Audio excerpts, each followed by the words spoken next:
Hi guys. At the time of recording, on the Monday, the 12th of November, 2018, at um, at 7:08 at night. Right, there's a time there, right? Okay. Um. We go through what Max says, and on May, Max only goes to covers it in that part, but the rest, I don't know if I'll do that or not, but definitely Max's and Micah commentary. Excuse me. Oh no, oh no, oh no. Oh, it's Max and we're back. We're gonna do this again? Does the book of Ruth teach that God is okay with interracial marriage? I'm not gonna go through this whole video. I'm only gonna do about 5 minutes of it. And 6 let's minutes see what 24 he covered, the Fourth Reich here, and it took him Denlinger, has to 17 say. minutes 23. I've been getting this thing in the comments a lot and things, and I do speak against interracial marriage, not because I'm a racist. I don't hate anybody. You are racist. I don't hate black Yep, people yeah, you and are, whatever else. Bryan If I hated Denlinger. black people, I would say, let's marry, have people different races marry into them and breed them out, and eventually there won't be any Really? black people anymore. Is that what Hitler did? You know, Next door is a bit of work in the background. That can't be helped. I'm still recording. Okay, thank you. is he German? Is that what Hitler did? Because he didn't like those people. Did he try to breed them out? No. He segregated people and exterminated people to keep his pure Aryan race. Um, uh, Standing against interracial marriage doesn't mean that you hate other races or things like that. You keep them separate. It means you're racist. It's kind of interesting because the first one that really said, let's bring everybody together, let's all be one, was Nimrod. So? And God came down and confounded their languages and said... And was that because all the people were together as one, or was it because the people were building the Tower of Babel? For all we know, that's where the races came from. When he confounded the languages, maybe he changed people's skin color so people who spoke the same language could figure out who they could talk to. Would make sense to me. Spread out. Oh, but there's only one race, the human race. Really? Chapter and verse on that one? All right, Bryan. Chapter and verse. Genesis 1, 27 and 28. So God created man in his own image, and in the image of God created he him. Male and female he created he them. And God blessed them, and God said to them, be fruitful and multiply and replenish the earth, and subdue it, and have dominion over the flesh of the sea, and over the fowl of the air, and over every living thing that moveth on the earth. Hey, it looks like we're all one people. Yeah. And if you believe in biblical kinds, you cannot procreate with anything that's outside of your kind. And obviously people can procreate with whoever they want to, other people. Continue on. The first one that said that was Nimrod. What? Interesting. But I had a lot of people, and they say, when I was in grade school, a word for stupid was Nimrod. My dad would say that. He'd go, you Nimrod! And I never knew what he was talking about. Well, Bryan, you're a Nimrod. All right, you're a Nimrod. And I'm on Brother the same Bryan, you preach page as some really good Max. sermons, and I I've been following you for a while. But, okay, With Max. Billy Goat believers. Here we go. But, Billy Goat butts you, if you didn't get that. But you shouldn't be wasting your time on interracial marriage. This is a controversial subject. It's not something that you should waste your time on. It's not controversial at all. It's you're an idiot and everybody else is right. Give me one country outside of like the nation of Islam where interracial marriage is a problem, other than Islamic countries. And even then, it's really not, as long as you convert to Islam. It's wrong and blah, blah, blah. Why would you even bring this subject up? 1 Corinthians chapter 10, verse 1. Moreover, brethren, I would not that ye 1 Corinthians 10, verse 1. should be ignorant how that all our fathers were under this cloud, and all passed through the sea, and were all baptized unto Moses in the cloud and in the sea, and did all eat the same spiritual meat, did all drink the same spiritual drink, for they drank of that spiritual rock that followed them, and that rock was Christ. But with many of them God was not well pleased, for they were overthrown in the wilderness. Now these things were our examples, to the intent we should not lust after evil things as they also lusted. Verse 7, neither be ye idolaters, as were some of them, as it is written, the people rose or sat down to eat and drink and rose up to play. There's your idolatry. Okay. Yes. But there's a comma and a capital the. So he's talking about either you be idolaters, as some of them, as it is written, and then people sat down to eat and drink and rose up to play. Yep. Verse 8. This is the big one that got all people all upset and everything. Neither let us commit fornication, as some of them committed, and fell in one day 320,000. Why would he be talking about, they say it's spiritual fornication. It's idolatry, in other words, spiritual fornication. No, it isn't. That's not what it's talking about. It's not what it's talking about? Are you sure? Are you sure about that?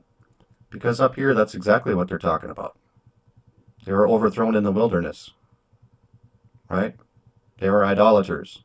That's what this entire thing is about. This says nothing about race in here. It doesn't say anything, excuse me, so far about even any other groups of people, any other races or anything. It talks about idolatry. Context there, because he covers idolatry in the previous verse. The whole thing you is look talking back about at that, idolatry. There, it's basically when Moses is up in the mountain and he's up there and he gets the Ten Commandments from God, and he comes back down and they're naked and they're worshiping this golden calf and the whole thing. This doesn't sound like idolatry to Bryan? Was there any fornication there? I have no idea. They were naked and dancing around and partying and things. Well, worshiping a golden calf. I think that there'd be probably some fornication. Bible doesn't say. But the point is, that was idolatry. Yeah. The next verse there, where you have them taking the Moabite women, and the one guy takes a Midianitish woman and things, and I posed a question and nobody really answered it, and that was, at least I saw it, and didn't read all the comments because I just it was getting kind of old and whatever. But the question comes up. This guy in Numbers chapter 25. He takes a Midianitish woman and he brings her before the congregation, before Moses, and he takes her into his tent. Now that is a marriage in the Old Testament. That's a lie. And that is a lie. Right? That's not fornication. That is a marriage. That is a lie. That's what they did. Bryan? Take him before the congregation. Before the congregation. Actually takes him before Moses. Takes her before Moses. Is that what it says? And then takes her into his tent. Is that what it says? Why don't you read it? Why don't you read it, Bryan? Because that is not what it says. That is not what it says. All right. Numbers 25. I'll start at verse 1. Go through it. And Israel abode in Shittim. Doesn't sound like a very nice place to live. And the people began to commit whoredom with the daughters of Moab. They're getting into the idol worship of the Moabites. And they called the people unto sacrifices of their gods. We're still talking about idolatry here. And the people did eat and bow down to their gods. They're doing idol worship here. And Israel joined himself unto Baal Peor, and the anger of the Lord was kindled against Israel. So they started worshiping Baal. And the Lord said unto Moses, take all the heads of the people, and hang them up before the Lord against the sun, that the fierce anger of the Lord may be turned away from Israel. So it said, kill all the idolaters. That's what he said. And if you want to take it super, super literally, we can go take the heads of all the people. All the people. Obviously, he's talking about the idol worshippers and the people engaged in that. And Moses said unto the judges of Israel, slay ye every one his men that were joined unto Baal Peor. See, he clarifies right there. You just take this one verse and it looks like Moses wants to slaughter everybody. But no, you go to verse 5. Moses said unto the judges of Israel, slay every one of his men that were joined unto Baal. And behold, one of the children of Israel came and brought unto his brethren a Midianite woman in the sight of Moses. Okay? So he brought him into his camp, pretty much, brought this woman into the camp, and Moses saw it. And in the sight of all the congregation. Does not say that they had a marriage ceremony or anything. It was just in the sight of.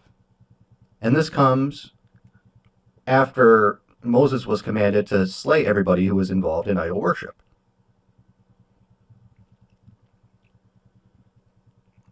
And in the sight of all the congregation of Israel, who were weeping before the door of the tabernacle of the congregation. So there's some bad stuff going on with the Israelites getting involved in idol worship, and God is basically punishing them. And you have people who are, praying to God. And here comes this guy who comes in with an idol worshiping lady, and apparently is committing fornication or something like that. I'm not sure. And when Phinehas, son of Eleazar, the son of Aaron the priest, saw it, he rose up from among the congregation and took the javelin in his hand. And he went after the man of Israel into the tent, and thrust both of them through, the man of Israel and the woman through her belly. So the plague was stayed from the children of Israel. Okay, so that's what happened.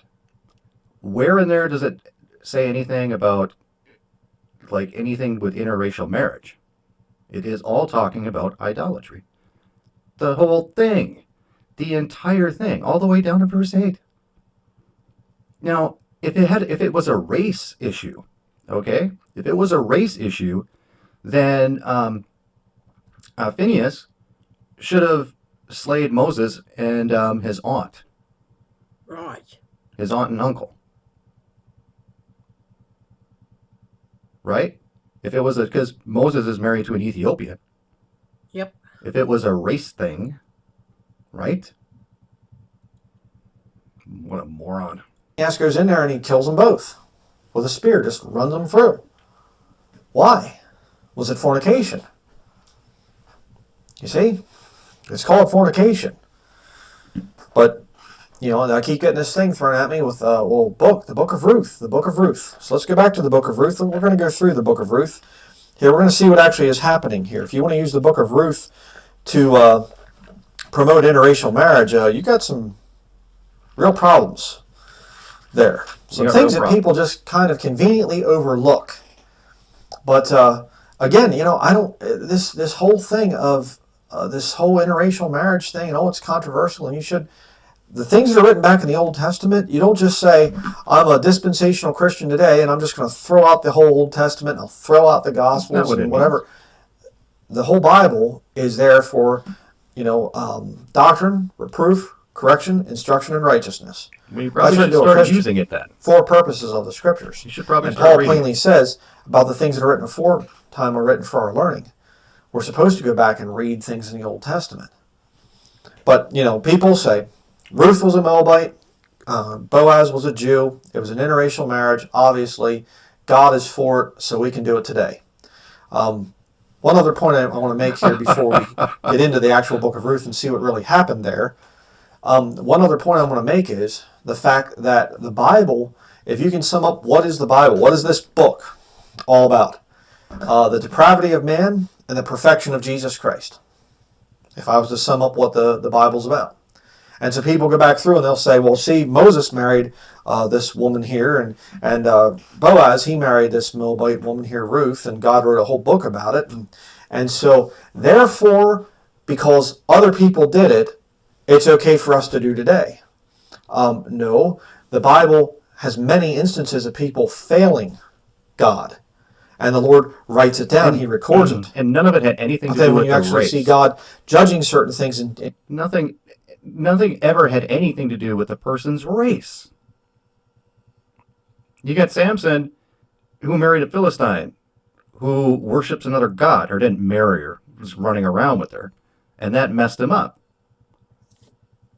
You know, I mean, you have situations like that, but it had nothing to do with the person's race. It was always about idolatry and spiritual issues and who you worship. Always was. And this idea that we have to keep the races separate. Oh, yes. Shem, Ham, and Japheth. Well, Shem, Ham, and Japheth came from Noah and his wife. So, what color were Noah and his wife, where you have three different colored kids? They would have had to have been mixed, correct? Right? I mean, wouldn't that make sense? We all basically come from Noah. In the original, we come from Adam and Eve. But now we all come from Noah and his three sons.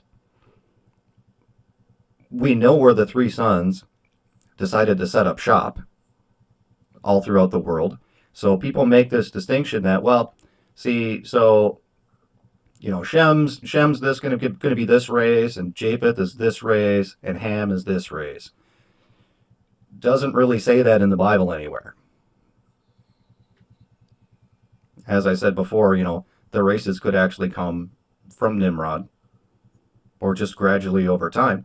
But still, it comes down to the fact we all came from Adam and Eve. Yep, that's right.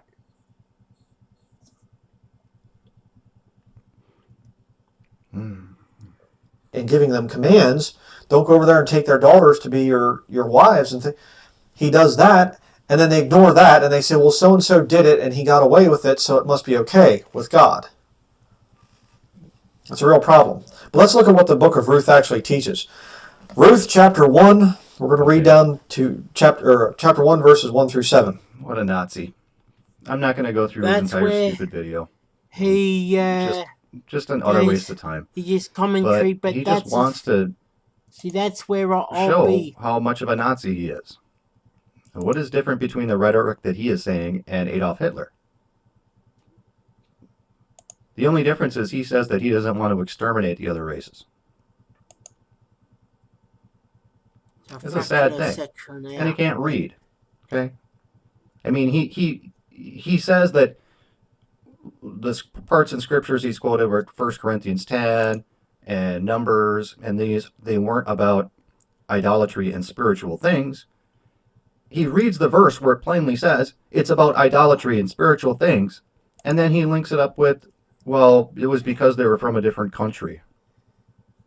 And then he reads a verse that says it was about idolatry, and says it was about idolatry, and then he says, well, see, God's not for interracial marriage. The guy talks out of both sides of his mouth. And like I said, anybody who follows this guy, you're a racist. If you believe this, you are a racist. Point blank. I've talked enough. Yep. I'm done looking at this guy's face. I'm out of here. Thank you, Max. I agree totally. I just want to hear more about what he says. Ruth actually teaches. Ruth chapter 1, we're going to read down to chapter 1, verses 1 through 7. Now it came to pass in the days when the judges ruled that there was a famine in the land, and a certain man of Bethlehem, Judah, went to sojourn in the country of Moab, he and his wife and his 2 sons. Why not stay there in Israel, like the rest of the Jews did? Why run away? Can't God provide? Verse 2. And the name of the man was Elimelech, and the name of his wife Naomi, and the name of his 2 sons Mahlon and Chilion. For the record, I agree with interracial marriage, like I agree with Max. Like, I'm not against interracial marriage, it's fine. I just want to hear more what Bryan says. I agree totally with Max. Ephrathites of Bethlehem, Judah, and they came into the country of Moab and continued there. And Elimelech, Naomi's husband, died, and she was left and her 2 sons. Why did he die? Because he was right with God? Oh, just natural causes, I assume, right? We'll see here in just a little bit what Naomi says. Not my opinion, not my interpretation, what Naomi says. Verse 4, and they took them wives of the women of Moab. Notice that they did it after their dad died. Interesting. The name of the one was Orpah, and the name of the other Ruth. And they dwelled there about 10 years. And Mahlon and Chilion died also, both of them. And the woman was left of her 2 sons and her husband. I guess they died of natural causes too, right? We'll see. Verse 6. Then she arose with her daughters-in-law, that she might return from the country of Moab, for she had heard in the country of Moab how the Lord had visited his people in giving them bread. She didn't even go back until she heard that the famine's over. Right. Couldn't trust the Lord. Wherefore she went forth out of the place where she was, and her 2 daughters-in-law with her, and they went on the way to return unto the land of Judah. You can read the whole book. We're not going to go through the whole thing, but of course they talk about, Orpah goes back to her people. Ruth says, no, I'm going to stick with you, Naomi. And I'm not at all saying that Ruth was a bad woman in this study. Not at all. She was a good woman. All right. But the situation that arose out of that sin there, of them going to Moab and the 2 sons taking Moabite wives, the problem that arose from it, we're going to see it in this book here. It's about inheritance. All right? I don't want to get ahead of myself. Ruth chapter 1, verse 19 through 22. So they two went until they came to Bethlehem. And it came to pass, when they were come to Bethlehem, that all the city was moved about them, and they said, Is this Naomi? Didn't even recognize her anymore. And she said unto them, Call me not Naomi, call me Mara, for the Almighty hath dealt very bitterly with me. I went out full, and the Lord hath brought me home again empty. Why then call ye me Naomi, seeing the Lord hath testified against me, and the Almighty hath afflicted me? She's not saying, oh, God allowed me to go through some rough stuff. She's saying God was against me. Look at that. Lord hath testified against me. Why? Because she left the land where she was supposed to stay. She left there. God set up boundaries according to the number of the children of Israel in Deuteronomy chapter 32. And she left. Right. Her husband gets killed. Go home to Israel. It's a little sign from the Lord there. No, let's just stay here and I'll have my 2 sons marry daughters or women from Moab. Against what the Bible says to do. And what's God do? Boom, kills both sons. Oh, I'm going to stay here a little bit longer till I hear that the famine's over. Then she goes back. Ed The Lord's against her. I wanted you to do a full video on this. I trust you over Bryan Dentlinger. See, it's so funny because people will look at this and they'll say, well, Ruth married Boaz. Well, what about Ruth marrying Mahlon there? And Chilion marrying Orpah? God killed him. And she says the Lord is against me.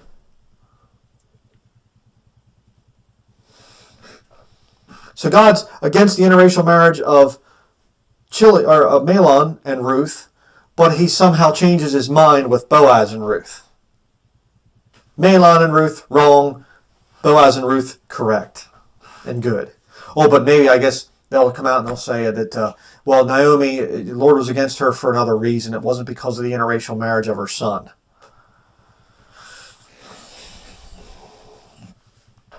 Verse 22, So Naomi returned, and Ruth the Moabitess, her daughter-in-law, with her, which returned out of the country of Moab, and they came to Bethlehem in the beginning of barley harvest.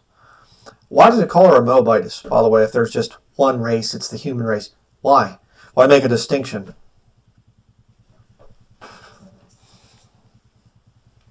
You never know. Ruth chapter 2, verses 1 through 3. And Naomi had a kinsman of her husband's, a mighty man of wealth, of the family of Elimelech, and his name was Boaz. And Ruth the Moabitess said unto Naomi, Let me now go to the field, and glean ears of corn after him in whose sight I shall find grace. And she said unto her, Go, my daughter. And she went and came and gleaned in the field after the reapers, and her hap was to light on a part of the field belonging unto Boaz, who was of the kindred of Elimelech. Now, let's just look at this and say, oh, I think Ruth was starting to fall in love with Boaz, and oh, it was such a wonderful thing. No, it was called, they came there, and they had no way to provide for themselves, and Ruth says, oh, do you have any relatives in this town? Oh, Boaz is his name? Okay, Where's this field? Oh, that way. All right. Hopefully I can go and we can get some food so we can survive. She isn't going and saying, oh boy, he sure is. He's cute. Boy, I hope he's cute. I wonder if I can get a date. No, she's saying it's a very practical thing, you see.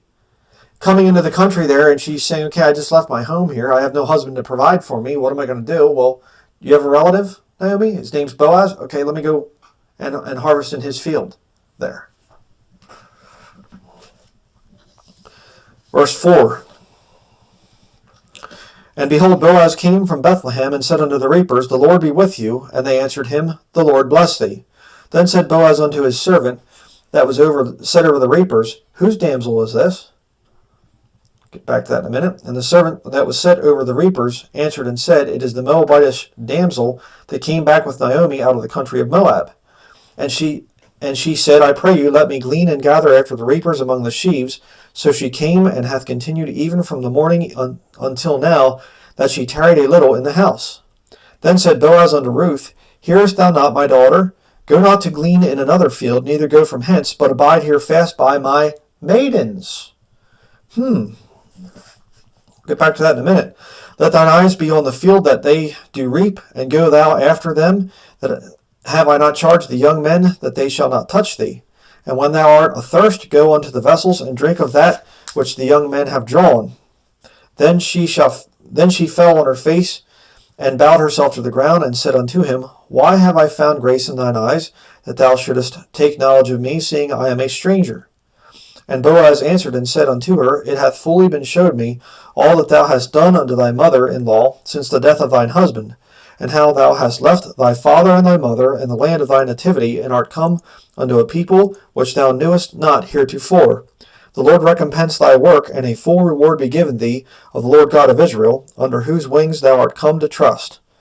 Then she said, let me find favor in thy sight, my Lord, for that thou hast comforted me, and for that thou hast spoken friendly unto thine handmaid, though I be not like unto one of thine I'm not going to handmaids. do the whole video, but And Boaz said unto her, at meal time come thou hither, and eat of the bread, and dip thy morsel in the vinegar. And she sat beside the reapers, and he reached her parched corn, and she did eat, and was sufficed and left. Okay? Again, Ruth was a fine woman. Ruth was a godly woman. There's no questioning that. I'm not trying to destroy her character. But what I'm trying to say is, this isn't like interracial marriage of today. All right? And what does he do?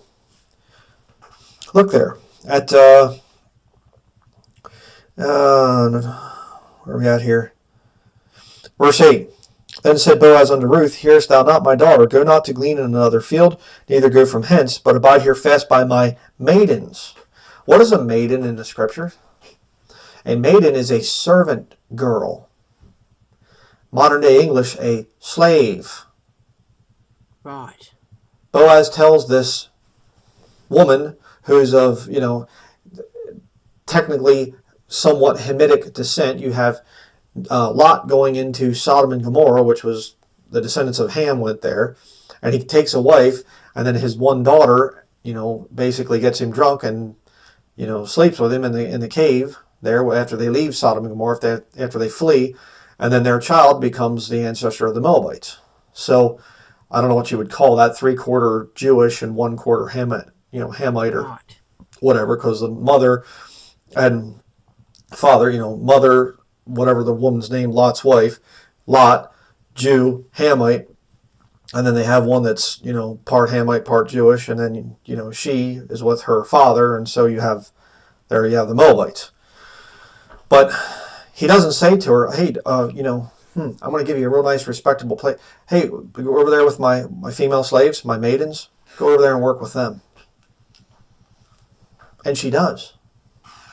She doesn't say, well, the nerve. I was interested in you, but now, buddy, you just pushed me a little bit too. No. Oh, okay, thank you. Oh, thank you so much. Why have I found grace in thy sight? She was a good woman. Definitely a good woman. And again, what's the purpose of the book of Ruth? Well, it's to show some typology there for the future when Jesus Christ is symbolically marrying a Gentile bride, the bride of Christ. All right? Well, then it's okay for interracial marriage. People are crazy. People are crazy in the head. Jesus does things in type. I He's just not want to saying, hear what oh, Bryan because I'm doing this says in type, then you a can do it bit. there I'm going to physically stop and it whatever else, in which is in a fine. minute. Contradicting multiple scriptures. Again, why did God drop Elimelech and his 2 sons? And Naomi says, the Lord has afflicted me. He's against me. Why? But let's continue. Verse 19, chapter 2, verse 19 through 23. And her mother-in-law said unto her, Where hast thou gleaned today, and where wroughtest thou? Blessed be he that did take knowledge of thee.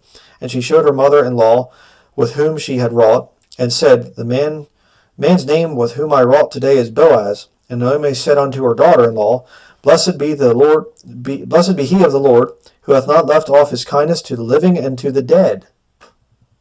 Here's where it gets interesting. And Naomi said unto her, The man is near of kin unto us, one of our next kinsmen. And Ruth the Moabitess said, He said unto me also, Thou shalt keep fast by my young men, until they have ended all my harvest. And Naomi said unto Ruth her daughter-in-law, It is good, my daughter, that thou go out with his maidens, that they meet thee not in any other field. So she kept fast by the maidens of Boaz to glean unto the end of barley harvest and of wheat harvest, and dwelt with her mother-in-law. It's good for you to be with his servant girls, his maidens. Not, it's demeaning. You shouldn't be there with those servants and things, Chapter 3, verse 8. And it came to pass at midnight that the man was afraid, and turned himself, and behold, a woman lay at his feet. And he said, Who art thou? And she answered, I am Ruth, thine handmaid. Spread therefore thy skirt over thine handmaid, for thou art a near kinsman. And he said, Blessed be thou of the Lord, my daughter, for thou hast showed more kindness in the latter end than at the beginning, inasmuch as thou followest not young men, whether poor or rich. And now, my daughter, fear not, I will do to thee all that thou requirest, for all the city of my people doth know that thou art a virtuous woman. And she certainly was. She was a godly woman. And now it is true that I am thy near kinsman, howbeit there is a kinsman nearer than I. Tarry this night, and it shall be in the morning, that if he will perform unto thee the part of a kinsman, well, let him do the kinsman's part. But if he will not do the part of a kinsman to thee, then will I do the part of a kinsman to thee, as the Lord liveth, lie down until the morning.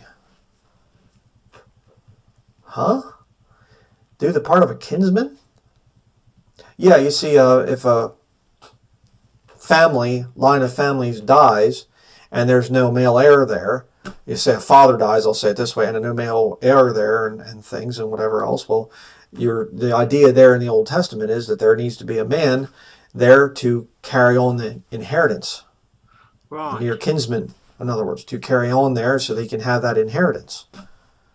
Well, what are you going to do when God drops the father dead and the 2 sons dead? There's an inheritance there. There's Elimelech's land, his holdings and things. Who gets it? See? That's what's going on here. Not a loving thing of saying, Boaz saying unto her, I love you, and I've loved you ever since I set eyes on you. It was love from the first sight. Nothing like that. Oh, you remember our first date? Remember the first time we kissed? And no, there's a guy who's in a better position to fulfill the part of a kinsman to you. And I'm going to check with him first. And if he wants you, then okay. If not, I'll take you and do the part of a kinsman. But you can use this to justify modern day interracial marriage. Okay, that is where I decided to stop. There's still a bit to go, but people can watch Bryan's video for the rest. Okay, thank you.